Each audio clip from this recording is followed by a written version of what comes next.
Assalamualaikum warahmatullahi wabarakatuh.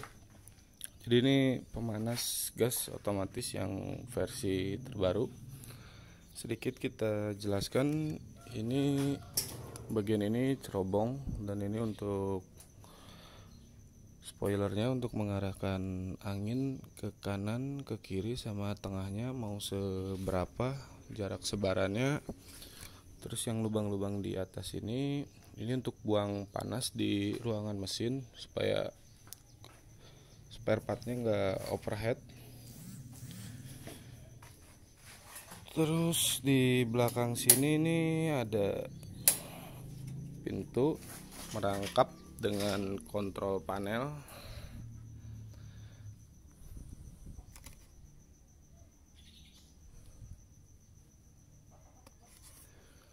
Di sini ini yang kuning ini lampu tandanya lagi running normal, yang putih ini indikator ignition, yang ini alarm. Nah, sini ini tombol powernya, jadi akses power. Sorry.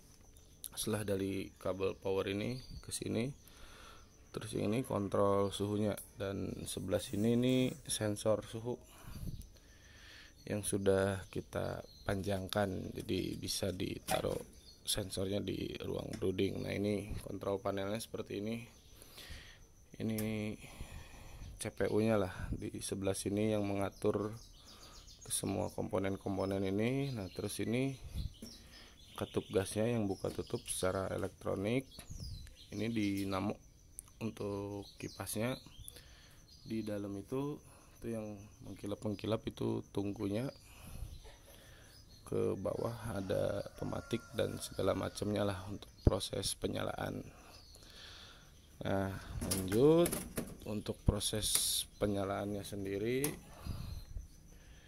Yang pertama itu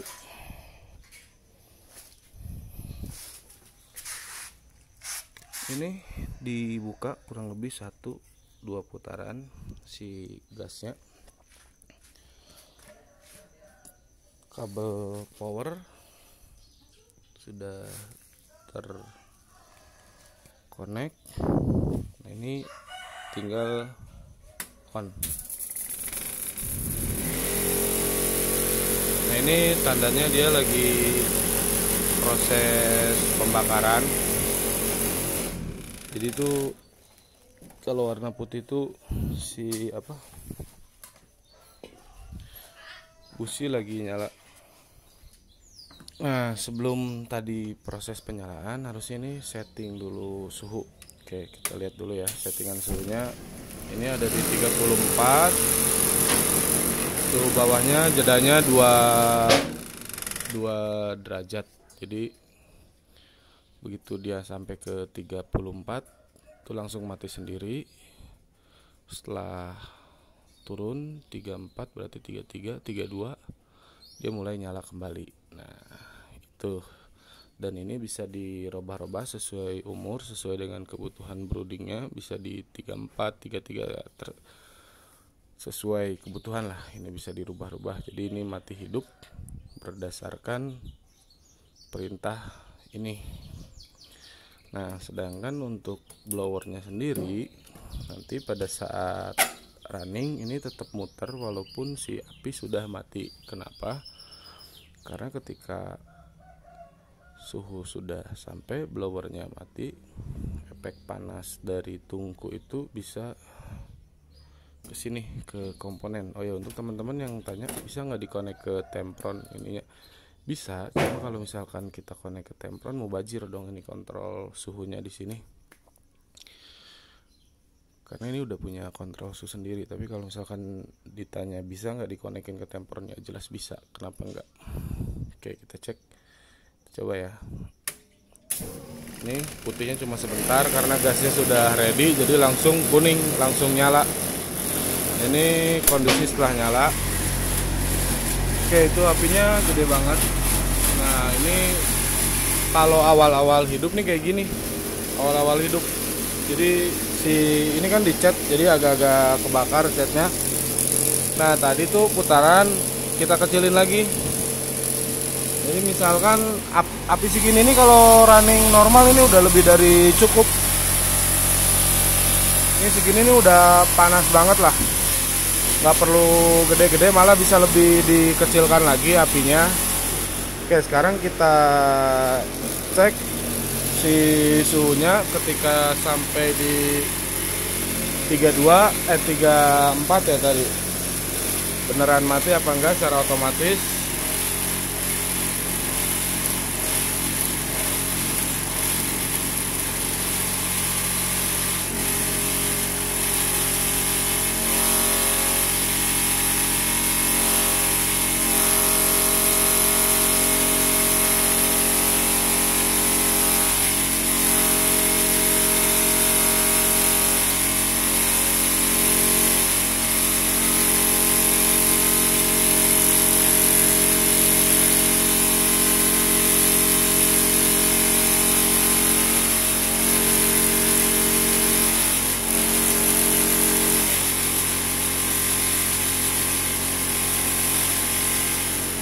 Nah, itu langsung mati, dan yang warna merah itu tuh besi yang dibakar. Jadi selain penghasilan panasnya dari api, kita kumpulin panasnya juga melalui besi-besi yang di atas tungku itu, supaya panasnya bisa berlipat.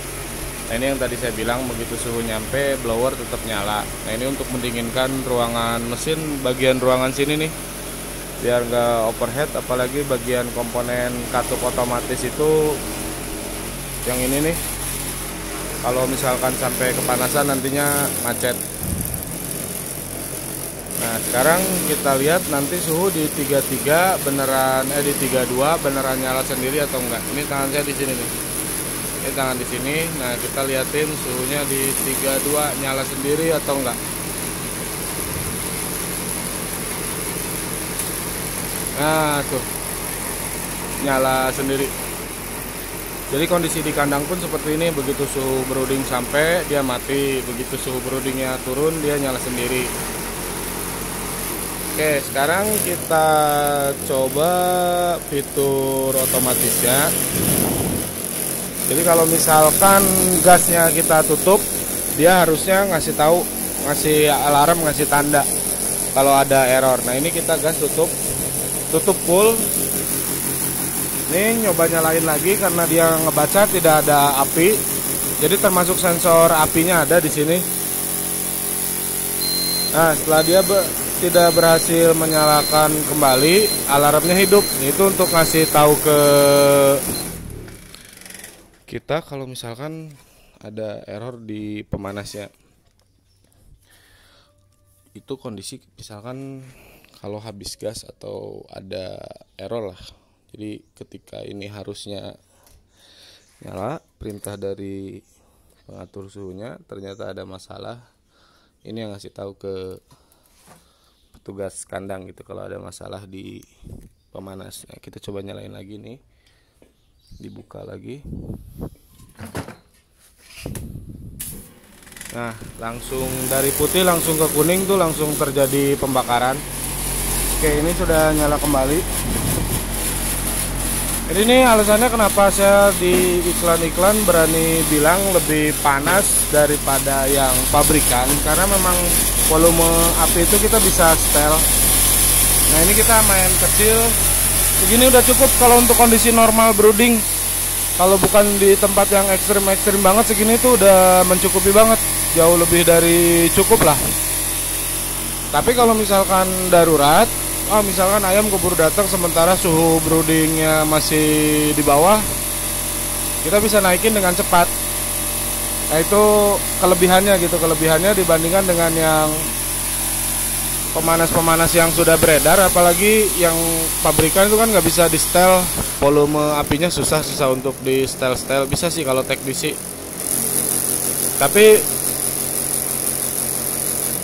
bukan untuk penggunaan rutin sehari-hari gitu, turun naik api. Nah, sedangkan kalau pemanas yang ini yang kita buat, kita mau main api berapa, mau main api kecil, mau main api gede, sesuai kebutuhan itu bisa di setel dengan mudah. Tentunya kalau misalkan volume api jauh lebih besar, konsumsi gasnya juga lebih boros. Nah, terus yang perlu diperhatikan nanti ketika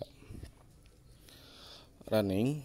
Ini mesti benar-benar kita nyalain dulu, karena biasanya cat yang ditungku nih, terutama kalau yang ini aman, ini tetap utuh.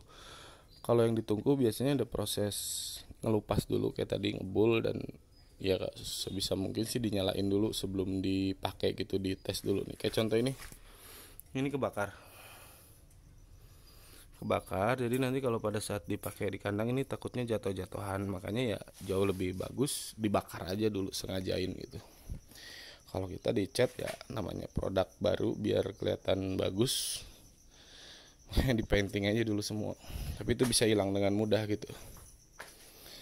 Sedangkan untuk gasnya sendiri sebenarnya janganlah, lebih baik jangan pakai yang hijau ini, karena kan ini cuma 3 kilo, jadi kemampuan bertahannya juga sebentar. Bagusnya sih direkomendasikan pakai gas yang 12 kilo, karena kalau gas yang 12 kilo itu kan besar, otomatis lebih support untuk tekanannya ditinggikan atau diturunkan. Karena kalau misalkan tabung gas kecil ini kita main api besar sedikit aja, lebih besar dari normalnya, biasanya ini udah mulai mau membeku. Ini kayak gini nih, tadi kan bekas digedein nih, warnanya udah kusam warna catnya. Ini tanda-tandanya udah mau mulai beku gitu, jadi nyapein lah nantinya. Kalau yang gede kan walaupun kita main gasnya agak gede, itu agak susah ngebeku gitu. Dan kalau misalkan mau lebih enak lagi, mau lebih awet kerjanya, bisa dipasang 2 tabung sekaligus, 2 tabung gede gitu, jadi bisa lebih kontinu dan lebih lama proses penggantiannya. Jadi gitu aja. Oh ya, satu lagi, dulu beberapa yang udah pakai kondisi kipas nyala, kondisi semua lampu ini mati. Nah, itu kuncinya ada di sini.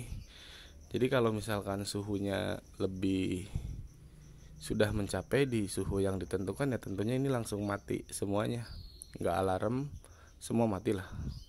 Tapi kalau yang 2 ini mati, yang kuning ini mati, alarm nyala, itu berarti ada error. Tapi kalau yang kuning mati, alarm nggak nyala, itu normal, berarti suhu sudah tercapai. Nanti ketika suhunya rendah, proses penyalaan lagi, lanjut ke yang kuning, kondisi running normalnya gitu. Jadi gitu aja lah.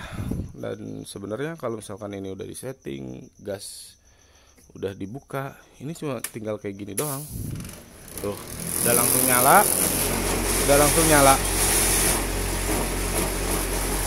Ini yang paling kecil nih apinya. Jadi kalau misalkan ayam gede nih, kalau kondisinya nyala kayak gini, malah 1 tabung 12 kilo bisa 2 harian, jauh lebih awet lagi. Matiin cuma 1 akses dari sini, jadi ketika gas habis ini dimatikan dulu, itu tombol powernya dicabut, lalu ganti gas. Jangan sampai ini kondisi hidup dibuka gas, takutnya ini lagi nyala gitu pematiknya, karena ini kan ada pematik api buat nyalain gas itu di dalam ya, namanya lagi gonta-ganti tabung, takutnya ada gas keluar atau apa, nanti jadi ledakan kalau misalkan gak dimatikan dulu sumber apinya.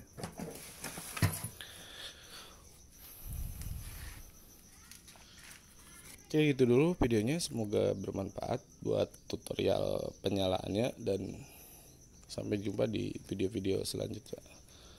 Assalamualaikum warahmatullahi wabarakatuh.